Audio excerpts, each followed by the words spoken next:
Yeah, Malaki over here. After the football game, Tyke and several defense backs mentioned miscommunications being part of the reasons why a couple scores happened. Talk me through what it means to have a miscommunication on a football play like that. I mean, basically, if everybody's not on the same page, it's not going to work out. Defense has to work as a unit, and basically sometimes one side of the field is playing another call, and the other side's in a completely different type of coverage, and they don't mesh well together. So if we're not on the same page, bad stuff happens, and we just got to get it fixed and got to get the call from one side to another.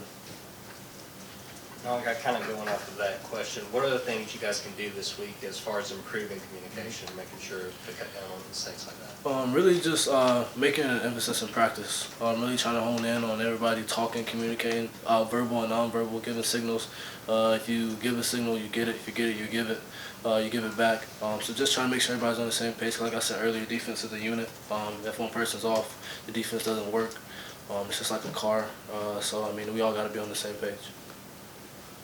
Yeah, as a guy who's probably worked against him in practice, what have you seen out of Oscar Delp that allows him to contribute to this team? I mean, Oscar has grown so much since he's been here. He came in with me just to see him. He has the work ethic and the willingness to learn and grow, and I think that's what's got him to this point, and I think that's going to continue to elevate his game. So just for him to come in and day out and learn from Brock, learn from Coach Hartley, just want to know more about the game of football is probably his biggest strength. You ever tried to hurdle you in practice? No, he knows it's not a good idea. Yeah, Kirby has mentioned red zone defense a few times. It's something different every week. Just from being on the field, what are some of the issues you've seen in keeping teams out of the end zone, holding field goals down inside the 20? I'd say the biggest thing is just us. It's nothing that the opponents are doing. It's nothing that we haven't seen before. Nothing we can't stop. It's more of just us thing, and that goes back to communication, all being on the same page, and just little things. And that's one thing we taking a big emphasis in this off week is just working on things that we need to work on and correct, because we take a bunch of pride in that, and it's something that we've been lacking for a while. So we're gonna get back on that. Okay, Kirby told us, I think back in the spring, about Lawson Lucky coming in and bowl practices, trying to take on the defense, being a tough guy. And as Dylan mentioned, he had a big hit today. What makes this guy different? Why was he seemed like he was a kind of a buzz guy we heard a lot about in the spring? I mean, he came in early, helped us out for bowl games. You can line him up anywhere. They lined him up at running back a few times. They lined him out wide in the core, in the slot. He can move just about anywhere. And like I said about Oscar, he just has the willingness to learn and grow. He's a competitor, and I think that's big here. If you're not a competitor, you won't last very long. And just for him to have that competitiveness in him, it's going to take him a long way. Yeah, Malaki, going back to the Vandy game, if there's a 4th and 8, you give up a reception of Will Shepard. First of all, what goes through your mind? It seemed like you had perfect coverage and the ball just slips. And what goes through your mind when you give up a reception like that, when you feel like you played it well? The first thing, man, I'm still mad about that play. I take pride in covering. It's my thing as a DB. And first thing one of my coaches told me when I got back is he's on scholarship too.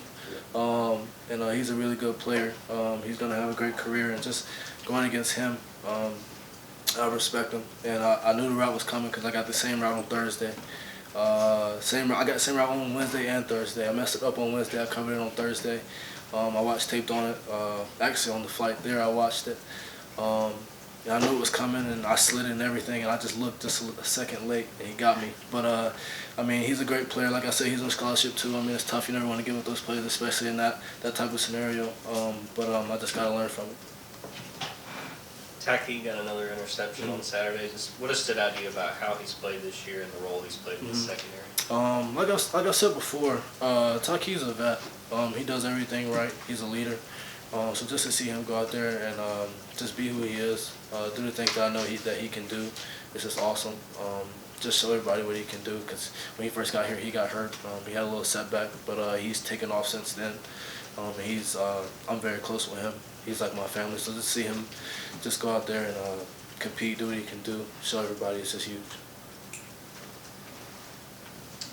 Malaki, the national narrative, right? It's going to be that they lost Brock Bowers, or now they can't win, they can't repeat, or whatever. And tell me, I know you guys don't believe that, but there's nobody else like Brock Bowers. So tell me why that's not true. I mean, because here, I mean, if you come here, you're a good player. If you play here, you're a good player. And the thing is, when somebody gets hurt, it's the next man up. And Brock is very talented. But I mean, we got a lot of talented players, and it's not just one player, it's a team that makes up a whole team. So we got some guys who are going to step up, and we all believe, and everybody's here, and if everybody steps up their game, offense and defense individually, we'll all come together as a group, so we're not really worried about it too much. Okay, this team, this program, I should say, has won 24 straight games. I guess 34 rate. I mean, when you're a part of something like that, do you hear from the guys of yesteryear that started this thing? Do you feel that, I don't know, you tell me, what do you feel about being a part of a program that's won 24 in a row and kind of your group's role, responsibility, keep that going? Right. I mean, it's a blessing. Very grateful. I mean, when I first got here, the guys like Nolan Smith, Chris Smith, all those guys that were here and been here for a long time who didn't have that type of success at first, they really made it clear that this doesn't happen very often. It's not something that happens every year. I remember we were in practice one time and somebody was talking about going to the Natty, and Nolan didn't want people to take advantage of that because it doesn't happen very often every year. So I mean, I'm very grateful and blessed to be a part of it. I realize that it's not easy and it's not something that happens every year. But like you said, it's on us to keep it going and just not look too much into it, not get too into it, because if you look too into it, you'll soak in it and you don't want to soak in it for too long, so we just want to keep on pushing. Malaki is a guy that studies opposing offenses, seeing what key players, how they impact, what teams do. When you see what Brock does, what is his impact for this entire offense? Brock's a leader. He's a great leader, a great athlete, and the things that he does, I mean, it's very special. And I think his game is very solid all the way around. So just the person that he is, really, just makes him who he is.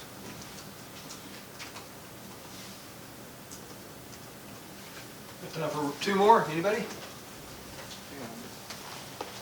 Kind of, it's an off the field question, but you're going to be bowling Wednesday night. I saw. Is this you're supposed to be this great athlete? You can go out there and roll a 200. I mean, is this a hidden talent, or who's the favorite to win this thing? I can do it all. If it's a competition, I'm there, and I'm there to win. So I plan on coming out on top. What made you decide to do it? Not everybody's doing it, but obviously Coach Rick's holding this charity function. What made you decide to give up some of your free time? I mean, it's just a blessing to give back to people. I mean, it's not like you're giving back anything. You're giving back your time. And when I was growing up, my parents made it a big thing that if God gives you a gift, you always want to be able to give it back to people. And a bunch of people poured into my life, so I want to do the same for others. So just for me to take time out of my day and just go bowl, go have fun for a big cause. I mean, why not? Thank you. Thanks, Malaki. Thank you.